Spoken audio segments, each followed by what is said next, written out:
భారతదేశ చరిత్రలో స్వాతంత్ర్య ఉద్యమానికి ప్రముఖ స్థానం ఉంది. మన దేశంలో స్వాతంత్ర్య ఉద్యమం మొదట 1857 సంవత్సరంలో ప్రారంభమైంది. ఇది ఉత్తరప్రదేశ్లోని మీరట్లో సిపాయిల తిరుగుబాటుతో మొదలైంది. ఇలా ఆంగ్లేయులకు వ్యతిరేకంగా ఈ ఉద్యమం స్వాతంత్ర్యం వచ్చే వరకు జరుగుతూనే ఉంది. అంత సుదీర్ఘమైనది భారతదేశ స్వాతంత్ర్య ఉద్యమ చరిత్ర. ఇంతటి చరిత్రను గూర్చి తెలుసుకోవడం ఒక్క రోజులో ఏ ఒక్కరికి సాధ్యపడదు. అందుకని ఈ ఉద్యమాన్ని చిన్న చిన్న పాఠ్యభాగాలుగా విభజించి విద్యార్థులు చదువుకోవడానికి, గుర్తుపెట్టుకోవడానికి వీలుగా వీడియో చిత్రాలను రూపొందించి ప్రసారం చేస్తున్నాము. ఈరోజు కార్యక్రమంలో సత్యాగ్రహం గురించి తెలుసుకుందాం. సత్యాగ్రహం అనగానే మనకు గుర్తుకు వచ్చేది మహాత్మా గాంధీ.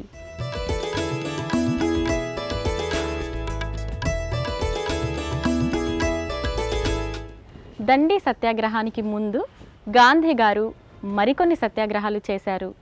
అసలు ఈయన సత్యాగ్రహాలు ఎందుకు చేశారు? సత్యాగ్రహాల వల్ల భారత జాతి పొందిన ప్రయోజనాలు ఏమిటి? అసలు సత్యాగ్రహం అంటే ఏమిటి? సత్యాగ్రహికి ఉండవలసిన లక్షణాలు ఏమిటి? మొదలైన విషయాలన్నీ ఇప్పుడు మనం చూద్దాం.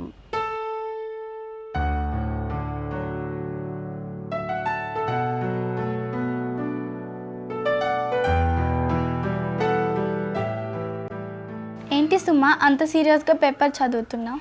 ఏముంది అందులో? ఇందులో మేధా పాట్కర్ అనే ఉద్యమకారిని సత్యాగ్రహం చేస్తుందని రాసింది. అసలు సత్యాగ్రహం అంటే ఏమిటా అని ఆలోచిస్తున్నాను. నీకేమైనా ఐడియా ఉందా? క్లాస్లో టీచర్ చెప్తే విన్నాను, కానీ నాకు అంతగా దాని గురించి తెలియదు సుమా.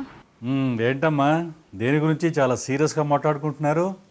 ఏం లేదు అంకుల్, పేపర్లో వార్త చూసి దాని గురించి చర్చించుకుంటున్నాం. గుడ్.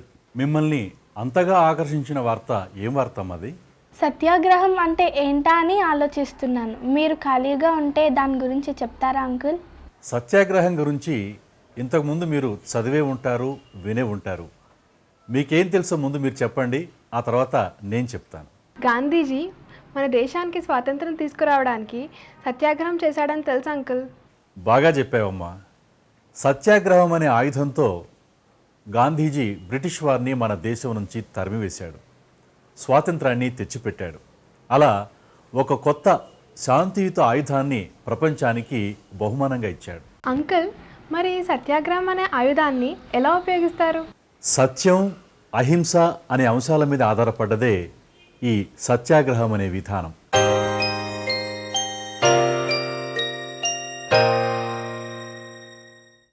దీన్ని సమయానుకూలంగా, సందర్భాన్ని బట్టి ఉపయోగిస్తారు. అంకుల్, సత్యాగ్రహం చేసేవారిని ఏమంటారు? వారు ఎలా ఉండాలి? వారిని సత్యాగ్రహి అంటారమ్మా.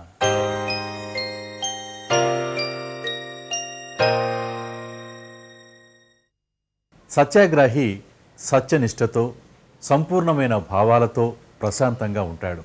అదే సమయంలో తాను తప్పుగా భావించే దానిని అంగీకరించడు. సత్యాగ్రహి భయాన్ని, ద్వేషాన్ని, అసత్యాన్ని పూర్తిగా త్యజించాలి. ఆయన దక్షిణాఫ్రికాలో ఉండేవాడు కదా, మరి అంత కఠినులైన బ్రిటిష్ వారిని ఎలా దారికి తేగలిగాడు? గాంధీజీ తన 46వ ఏట అంటే 1915లో భారతదేశానికి తిరిగొచ్చాడు.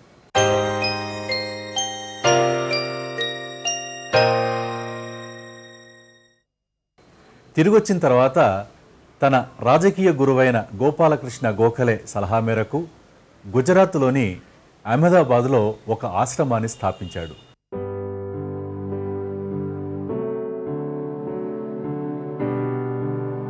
అవును అంకుల్, మన పేపర్లో సబర్మతి ఆశ్రమం ఫోటో చూసాము. ఓహో, చూశారా? గాంధీ గారు సబర్మతి ఆశ్రమంలోనే తన అనుచరులకు సత్యం, అహింసల గురించి బోధించారు.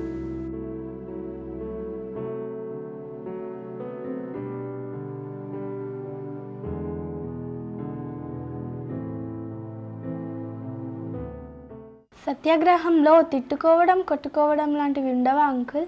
లేదమ్మా, ఇందులో అహింసకు తావులేదు. కష్టాలను సంతోషంగా స్వీకరిస్తూ ఎదిరించిన వారిని హింసతో అణగదొక్కడం కాదు, దానికి బదులుగా ప్రేమతో, సానుభూతితో తప్పు చేసిన వారు తమ తప్పును తాము తెలుసుకునేటట్టు చేయడమే సత్యాగ్రహం.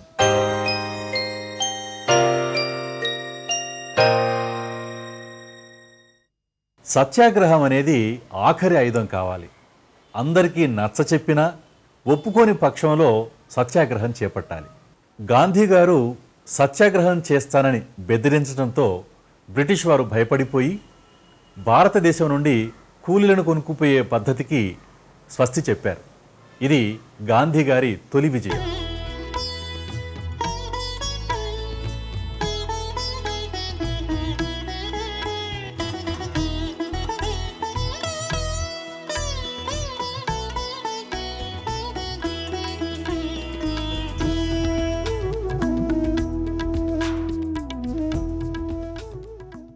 గాంధీ గారు 1917లో చేపట్టిన చంపారన్ సత్యాగ్రహం గురించి ఇప్పుడు చెప్పుకుందాం.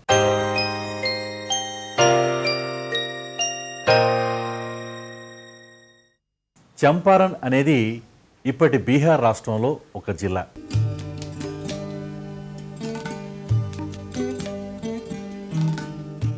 ఇది నేపాల్ దేశ సరిహద్దులను ఆనుకొని ఉంటుంది. ఇక్కడి రైతులు తమ భూముల్లో తీన్ కతియా పద్ధతికి లోబడి వారి భూముల్లో నీలిమందు పంటను పండించేవారు. అంకుల్, అసలు తీన్ కదియా పద్ధతి అంటే ఏంటి? తీన్ కతియా పద్ధతి అంటే రైతులు తమ భూముల్లో 20/3 వంతులో నీలిమందు పంటను పండిస్తారు. అయితే వీళ్ళు బ్రిటిష్ వాళ్ళు నిర్ణయించిన రేటుకు బ్రిటిష్ తోటల యజమానులకు అమ్మడాన్నే తీన్ కదియా పద్ధతి అంటారు. ఎంత అన్యాయం ఇది! పంటలు మనం పండిస్తే ధరలు వారు నిర్ణయించడం, ఈ అన్యాయాన్ని ఎవరు ఎదిరించలేదా? చంపారన్ రైతులు బ్రిటిష్ వారిని ఎదుర్కోవడానికి తమకు ఒక బలమైన నాయకుడు కావాలని నిర్ణయించుకున్నారు. అప్పుడు గాంధీ గారిని తమకు నాయకత్వం వహించాలని, తమ సమస్యలు పరిష్కరించాలని వారిని చంపారన్కు ఆహ్వానించారు. గాంధీజీ ఒక్కడే అంత దూరం వెళ్ళాడా అంకుల్? లేదమ్మా, ఆయన వెంట ఆనాటి ప్రముఖ నాయకులైన బాబు రాజేంద్ర ప్రసాద్, కృపలాని, మహదేవ దేశాయ్, మజర్ ఉల్-హక్ లాంటి వాళ్ళు ఉన్నారు. గాంధీ గారు చంపారణ్కు వెళ్తే అరెస్ట్ చేస్తారన్న పుకారు ఉన్నా కూడా గాంధీ గారు భయపడకుండా చంపారణ్కు వెళ్ళి రైతుల సమస్యల్ని శాస్త్రీయంగా పరిశీలించి ఒక నివేదిక తయారు చేసి బ్రిటిష్ వారికి సమర్పించారు. దాని ప్రకారం బ్రిటిష్ వారు ఒక విచారణ కమిటీని ఏర్పాటు చేశారు. విచారణ కమిటీ రిపోర్టు ఆధారంగా తీన్ కతియా పద్ధతిని రద్దు చేసి రైతులకు మేలు చేశారు. అంకుల్, గాంధీజీ సమస్యను ఎంత శాంతియుతంగా పరిష్కరించాడు కదా. ఈ ఒక్క సమస్యే కాదమ్మా, ఎన్నో సమస్యలను గాంధీ గారు సత్యాగ్రహం అనే ఆయుధంతో నిజాయితీగా సాధించారు. అంకుల్, మాకు చాలా గర్వంగా ఉంది గాంధీజీ లాంటి వ్యక్తి మన దేశ పౌరుడు అయినందుకు. ఒక కొత్త శాంతి ఆయుధాన్ని ప్రపంచానికి అందించి శాంతి మార్గాన్ని చూపించినందుకు. అవునమ్మా, ఈ విధంగా అంత గొప్ప వ్యక్తి గురించి మీకు చెప్పడం నాకు చాలా ఆనందంగా ఉంది. ఇంకా ఏమేం సత్యాగ్రహాలు చేసి గాంధీజీ విజయం సాధించాడో మాకు చెప్పండి. గాంధీ గారు 1918లో ఇంకో సత్యాగ్రహం చేసి మంచి ఫలితాలు సాధించారు. ఆ సత్యాగ్రహం ఏ ప్రాంతంలో ఎందుకు జరిగింది అంకుల్? అది గుజరాత్లోని ఖేడా జిల్లాలో రైతుల సమస్య.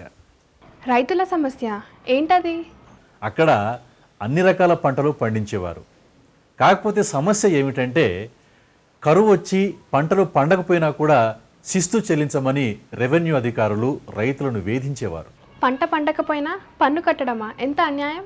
అవునమ్మా, అందుకే గాంధీ గారు కూడా చాలా బాధపడి 1918లో రైతుల విన్నపం మేరకు సత్యాగ్రహం చేశాడు. అప్పుడు వెంటనే బ్రిటిష్ ప్రభుత్వం దిగివచ్చి శిస్తును రద్దు చేసింది. అంకుల్, ఆ సమయంలో గాంధీజీ వెంట ఎవరెవరున్నారు? గాంధీ గారే కాకుండా ఆయన వెంట ప్రముఖ నాయకుడు, మనమంతా ఉక్కు మనిషి అని పిలుచుకునే సర్దార్ వల్లభాయ్ పటేల్ కూడా ఉన్నారమ్మా.